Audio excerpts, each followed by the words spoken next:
Si je pouvais me parler à moi-même avant de tout quitter et de partir à l'étranger, voilà ce que je me dirais. Déjà, c'est d'arrêter de me poser des questions et d'écouter plus mon ressenti que les jugements des autres. Des fois, on s'empêche de faire de vraiment jolies choses juste parce qu'on a des peurs ou des croyances. En fait, j'ai remarqué qu'il y a énormément de personnes qui ont la peur en fait de partir à l'étranger. Ce qui revient le plus, et dites-moi si je me trompe, ça va être la peur de la solitude. Parce qu'on se dit, le fait de partir seul, ça veut dire qu'on va se retrouver seul à l'autre bout du monde, on va s'ennuyer, on va se sentir perdu, isolé, à l'autre bout de nos proches, de notre famille. Je pense que c'est surtout ça qui fait peur, c'est aussi de partir justement très loin de son entourage. Alors qu'en réalité, c'est bien différent que ce qu'on pense. Ça veut pas dire que tu pars seul à l'étranger, que tu vas être seul. Quand j'étais à l'étranger, je n'étais pas dans la recherche de rencontrer des personnes. Et pourtant, j'en ai rencontré énormément, même si je ne cherchais pas. Si vous partez dans une optique de rencontrer du monde, c'est sûr que vous allez en rencontrer. C'est vrai qu'on peut se dire que passé un certain âge, c'est plus compliqué de rencontrer des gens, c'est plus compliqué de se faire des amis. Alors en France, oui, je suis d'accord. Tu vas pas aller voir comme ça quelqu'un en disant alors comment tu vas, comment tu t'appelles. Mais à l'étranger, tout est différent. Tu vas être toute seule, tu vas manger un petit bout, on va entendre que tu parles français, on va venir discuter avec toi, etc.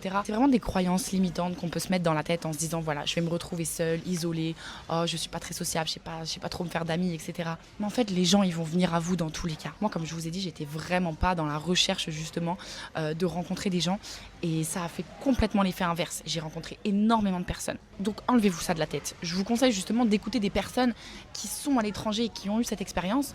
Je pense que 95% des personnes vont vous dire que vous ne serez pas seul dans tous les cas, même si vous n'êtes pas quelqu'un d'avenant à la base. C'est vrai que le fait de partir tout seul, voilà, tu prends l'avion tout seul, tu arrives dans un pays tout seul, tu peux te dire ouais, je vais m'ennuyer, etc. Le fait d'être seul, c'est ça en fait qui va donner aussi envie aux gens de venir vous parler, de comprendre un petit peu ce que vous faites, pourquoi vous êtes là, d'où vous venez, etc. De discuter avec vous. Mais le fait de voyager déjà avec des personnes, vous allez moins rencontrer de personnes parce que vous allez être justement moins ouvert à la discussion. Là en fait, juste le fait d'être toute seule à un petit bar, en fait les gens ont envie de venir vous parler. Et surtout, vraiment, aidez-vous des réseaux sociaux. Il y a énormément de groupes pour les personnes qui bougent un petit peu de partout, à l'étranger, etc. Il y a des groupes par pays. Si jamais vous voulez trouver ces groupes, n'hésitez pas à m'envoyer aussi un petit message sur Insta, je pourrais vous aider là-dessus. Ça, si t'as pas envie de partir seul et que t'as envie d'attendre de la famille ou des amis qui souhaiteraient venir avec toi, en fait, tu partiras jamais. Ou alors, tu partiras une semaine dans l'année.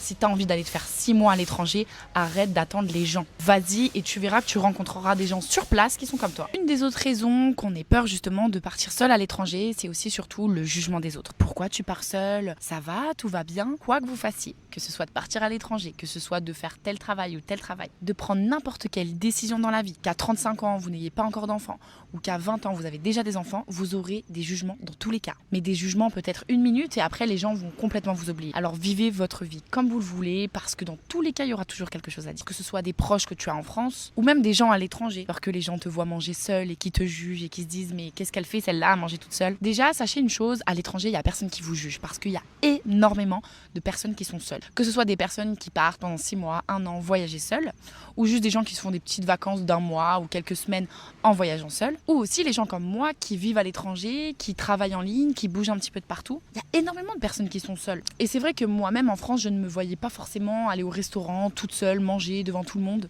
À l'étranger, je m'en fous complètement. Parce que les gens font leur vie et qu'ils ne se disent pas mais pourquoi il est tout seul? Personne vous calcule, à moins que ce soit des Français peut-être qui vous repèrent, qui viennent discuter avec vous. Au final, c'est toujours du positif. Et si vos amis, votre famille vous disent mais pourquoi tu veux partir tout seul, mais c'est bizarre, etc., etc., c'est peut-être parce que eux-mêmes ils aimeraient le faire mais qu'ils n'osent pas parce qu'ils ont trop peur. Du coup, ils vous envient finalement. Ils aimeraient justement comprendre le pourquoi toi tu arrives à partir à l'étranger seul. Parce que peut-être qu'ils n'ont pas le cran de le faire tout simplement. Et si vous avez envie de voyager, mais voyagez. N'attendez pas que vos amis vous proposent de partir, etc. Parce que si vous attendez quelqu'un, vous n'allez jamais partir. Ou en tout cas, vous n'allez pas partir comme vous le souhaitez. Partez seul, vivez-le comme vous le voulez. Un des meilleurs avantages justement à être seul à l'autre bout du monde, c'est que vous faites ce que vous voulez. Si ce matin-là, vous avez envie de dormir ou alors vous levez super tôt pour aller faire une excursion, vous n'allez pas avoir votre ami qui lui, par exemple, avait envie de faire une journée différente. Vous faites ce que vous voulez et quand vous voulez. Puis vous avez aussi le temps de vous retrouver un petit peu avec vous-même pour peut-être faire un petit peu le point sur votre vie et savoir ce que vous voulez vraiment. Je pense qu'on se gâche trop la vie avec le regard des autres, avec ce que la personne pourrait penser. Moi au début par exemple j'avais peur de sortir ma caméra, mon micro devant tout le monde, mais au final même si les gens ils vous regardent 2 secondes et après ils vous oublient complètement et ils retournent dans leur vie. Donc arrêtez de vous poser trop de questions parce que franchement on se gâche tellement la vie et je suis la première à le faire, hein. Attention, je dis ça mais je suis pas parfaite et je me pose encore énormément de questions. Je trouve que c'est magnifique, regardez. Par exemple là, il y a une fille juste à côté qui est toute seule et elle est bien et il n'y a pas de jugement en fait. Bon, au fait, je me suis baignée un petit peu et là je suis de retour vers la villa. Regardez quand même comme c'est trop joli. Franchement, j'adore être dans les îles. Je me croirais tellement à l'autre bout du monde. Bon, je suis à l'autre bout du monde. J'adore ça. Vraiment, j'aime trop. Perdu au milieu de la nature avec mon petit scooter. On adore l'organisation.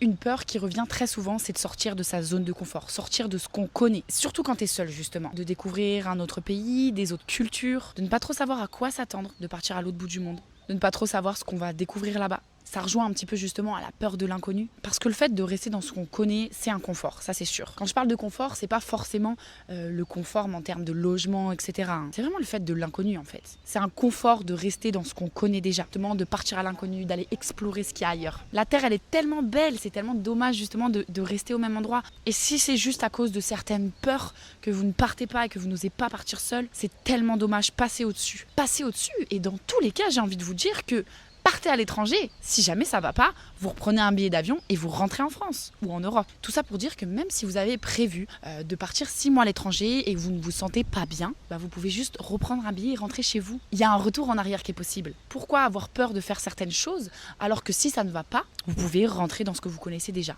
Mais essayez de partir tout seul. Même si vous êtes habitué à partir en groupe et que ça vous convient et que vous aimez partir avec votre entourage, testez au moins une fois de partir loin seul. Mais peut-être qu'avant, je ne le voyais pas forcément comme ça. C'est pour ça que je suis bien placée pour vous dire osez. N'ayez pas peur. Tout ce que vous allez découvrir, vous allez être dans tous les cas agréablement surpris. Tout ce que je peux vous dire, c'est soyez riches en souvenirs. Voilà pour la fin de cette petite vidéo. Je suis trop contente d'être de retour sur Samui pour vous faire plein de contenu. Du coup, n'hésitez pas aussi à me suivre sur Instagram. Et si vous avez des questions, des peurs, n'hésitez pas aussi à me contacter. Je vous rassurerai avec plaisir. Et si vous vous demandez aussi comment devenir digital nomade comme moi, travailler à l'étranger et voyager et explorer toute l'année, vous pouvez aussi m'envoyer un petit message ou remplir le formulaire que vous trouvez en bio. Je vous ai préparé un petit test pour savoir si c'est déjà fait pour vous. Je vous dis à bientôt pour les aventures dans les îles.